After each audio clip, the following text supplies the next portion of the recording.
Drex here from DrexFactor Poi, sharing with you the love of poi spinning and flow arts to benefit your body and brain. And today, I'm going to show you how to use those stalls regardless of what your skill level is. But before we dive in, I just want to give a quick shout out to the friends of the channel. Big thanks to Dark Monk, Fire Mecca, Flow Fests, Flow Toys, Juggling Calling, Pyroterra Light Toys, Spinballs, and Ultra Poi for helping to make the videos on this channel possible.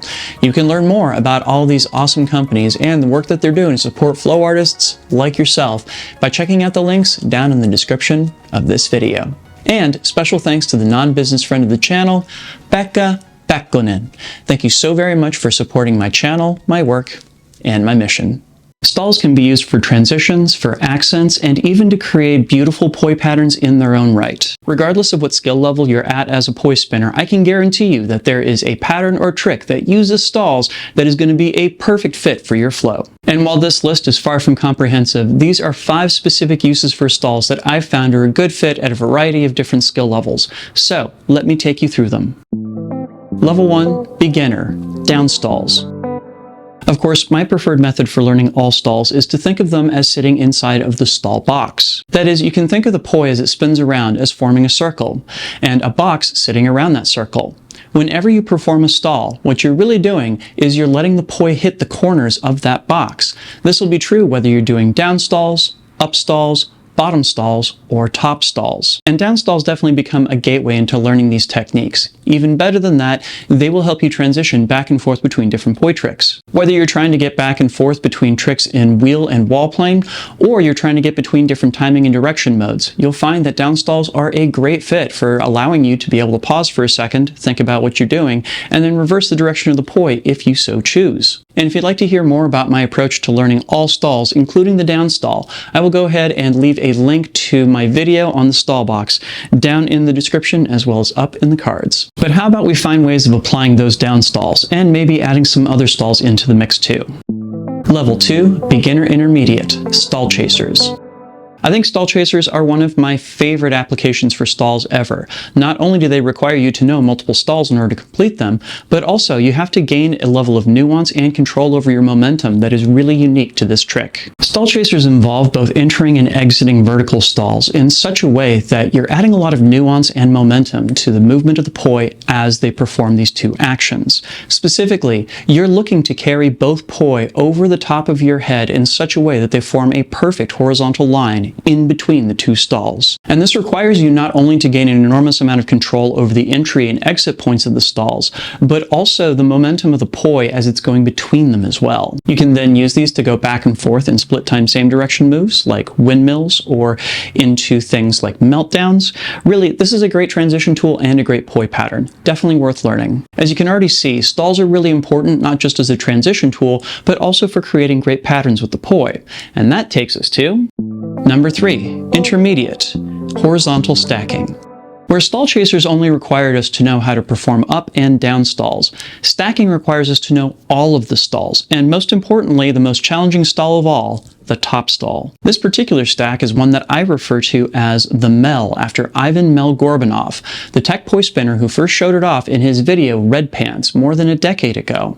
I consider this to be the start of an entire movement of different poi patterns called horizontal stacks, and this is still my favorite of that family. Performing horizontal stacks like the Mel requires us not only to gain mastery over our ability to do top stalls, but also to synchronize them with other movements.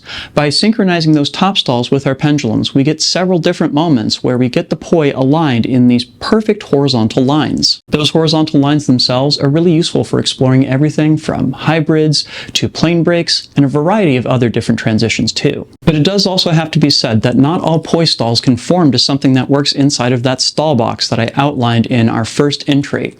And that takes us to Number 4, Intermediate Advanced, Point Isolation Stalls. So while on the surface of it, these might not look exactly like what we classically consider to be stalls, they absolutely have the same function, and in the grand scheme of things, they exhibit so many similarities that one could think of them as kind of being stalls turned inside out. Point isolation stalls are usually performed out of pendulums. As the poi gets up to hand height on either side, you can have the hand then swing directly over the poi head and bring it to a complete stop. And while this requires a very different set of kinesthetic experiences, namely being able to bring the hand around the poi head in a point isolation isolation, it also does still fundamentally have the same structure as a traditional stall. Believe it or not, the only real difference between how a point isolation stall works and a traditional down stall works is where the movement of the hand is situated. Really, you can just as easily drop the poi head down whenever it reaches either side of the pendulum, simply by moving the hand straight out to the position that the head once occupied. Really, all we're doing is taking the hand's movement and switching it from a straight line to a quarter of a circle. So before I reveal to you our final level of poi stalls, I do have a favor to ask. If you've come this far, it probably means that you have an interest in poi tricks and maybe poi spinning in general. And if that's the case, please subscribe to the channel so that you can see all the new videos that I produce on these topics when they come out. Please and thank you. And now for my final pick, level 5 of poi stalls, we have level 5 Advanced Splats. So what's harder than stalling just one poi with your hand? Why, it's stalling 2 poi with just one hand. The word splats is something that I got from John Alvarez many years ago, and the idea is that you're trying to take the same idea as a poi stall and apply it to both poi at the same time, generally having them stall in opposite directions. And if you think about it, this is kind of the logical extension of the stall box exercise that I explained in our first level. Namely, if you can get your hand to move perfectly to the side of that box, then you should be able to perform stalls to either corner of it simultaneously. Of course, it's much easier said than done to be able to perform splats in this way, and what a lot of people have done is actually take this into 3 poi territory and perform stalls with 3 poi pointing 120 degrees off of each other simultaneously. Regardless of how you perform your splats, they are without a doubt the most difficult application for poi stalls that I have ever encountered in my entire career, and that is why they are at the top of this list. What are some of the most difficult applications for stalls that you have found? Please leave me a comment and let me know.